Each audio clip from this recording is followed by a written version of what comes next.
ये second part है video का। जो पहला वाला मैं बता रहा था लाइट चली गई थी, तो बेसिकली जो फर्स्ट पार्ट है उसको आप देख लेना। अगर जो बंदे इस वाली वीडियो को देख रहे हैं फर्स्ट पार्ट नहीं देखा तो रिकमेंडेशन है कि आप पहला पार्ट देख लें। उसमें मैं कोशिश कर रहा था आपको डिटेल से बताने के लिए कि किस तरह से आप एनओसी लेने के बाद अपने अकाउंट को अनफ्रीज करा सकते हैं अगर आपका अकाउंट साइबर सेल द्वारा फ्रीज कर दिया गया है। तो वो सडनली उस दिन इलेक्ट्रिसिटी चली गई थी, तो मैं पैनल पे पूरी तरह से आपको बता नहीं पाया। तो मुझे लगा कि आधी अधूरी इन्फॉर्मेशन है, तो सेकंड पार्ट बना के उसको कंप्लीट कर दिया जाए, क्योंकि जो रेगुलर विजिटर है उनको एक इन्फॉर्मेशन मिल जाएगी, या कुछ जो बंदे हैं जो कोशिश करते हैं एनओसी के थ्रू अपना अकाउंट अनफ्रीज कराने के लिए, उनको करेक्ट इन्फॉर्मेशन मिल जाएगी। और हो सकता है कि उनकी जो एफर्ट्स हैं या उनका इश्यू है उसको सोल्यूशन मिल जाए।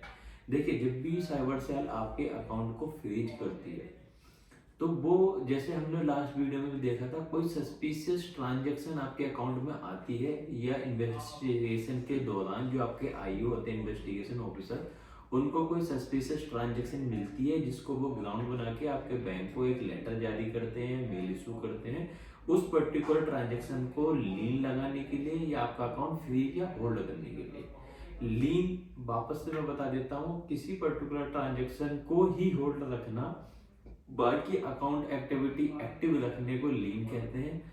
अदरवाइज होल्ड और फ्रीज दोनों सिनोनियम्स हैं। उनका मतलब है कि आपका पूरा अकाउंट फ्रीज है, आप उसके ना तो एटीएम को यूज कर सकते हैं, ना यूपीआई, ना ही नेट बैंकिंग। अब दोनों ही कंडीशन में से कोई भी हो, तो पहले आपको क्या देखना है, सबसे पहले आपको इंफॉर्मेशन से लेनी है। आपका राइट टू इंफॉर्मेशन है, लेने के लिए आप बैंक में जाएं। कई बार जो बैंक के ऑफिसर अधिकारी हैं इन्फॉर्मेशन आपको इजीली दे देते हैं, कई बार आपको A4 साइज पर एप्लीकेशन ले देने की जरूरत पड़ती है, तब जाकर वो इन्फॉर्मेशन प्रोवाइड कराते हैं। अब पहला क्वेश्चन ये आएगा कि मेरा अकाउंट तो फ्रीज है, जब मुझे पता चला कि मेरा अकाउंट फ्रीज है, मैं एक्टिविटी नहीं कर पा रहा हूँ, ये टेक्निकल एरर आ रहे हैं, ये लिखा आता है कि contact to your home branch, तो क्या करना है?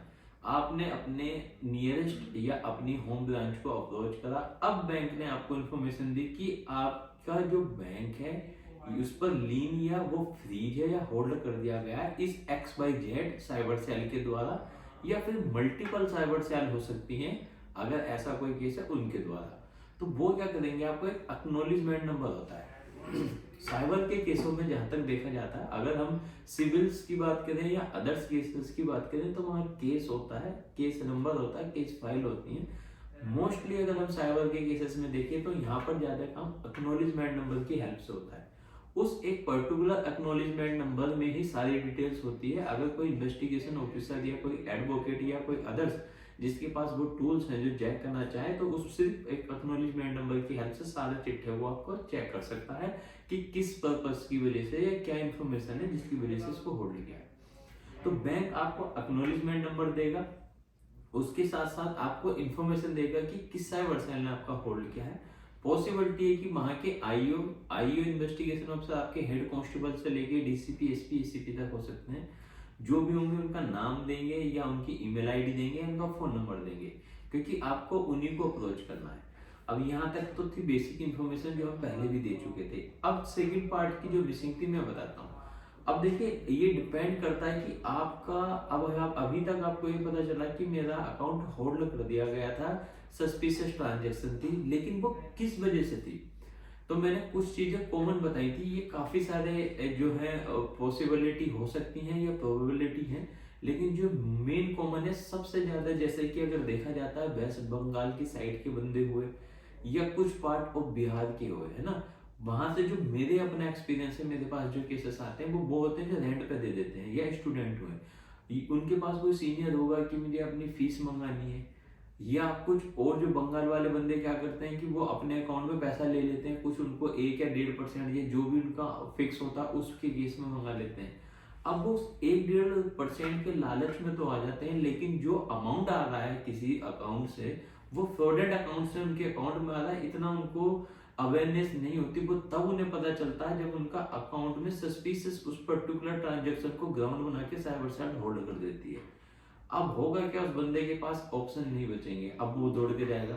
अब जो बंदा उनको 1 या 1.5% पर उनको अकाउंट को यूज कर रहा था ना, वो फोन उठाएगा ना उनको मिल पाएगा। तो अब साइबर सेल तो उसी बंदे से पूछेगी। तो सबसे पहला, अगर आप अकाउंट रेंट पे देते हैं या कोई आपसे बोलता है कुछ अमाउंट मंगवाने, आपका ट्रस्टेड बंदा नहीं है तो आपको किसी को देने की जरूरत नहीं है। अगर आप फिर भी ये हरकत करते हैं तो आप ये अपने से दर्द लेने हैं, ठीक है। सेकंड, वो होंगे जिनको एक्चुअली सीएससी सेंटर चला रहे हैं, रोज की ट्रांजेक्शन है, किसी बंदे ने उनको पेमेंट करी सस्पिशियस अकाउंट से, फ्रॉडेंट अकाउंट से, कैश ले गया। उस केस में भी अब जो सीएससी सेंटर वाले ओनर है उनको, उनकी जिम्मेदारी बनती है कि उसकी पूरी केवाईसी वेरिफिकेशन करके ही अमाउंट लें, और ये भी मार्क करके रखें कि कहाँ से ले रहा है, ताकि कल को वो इस तरह के अकाउंट अगर उनके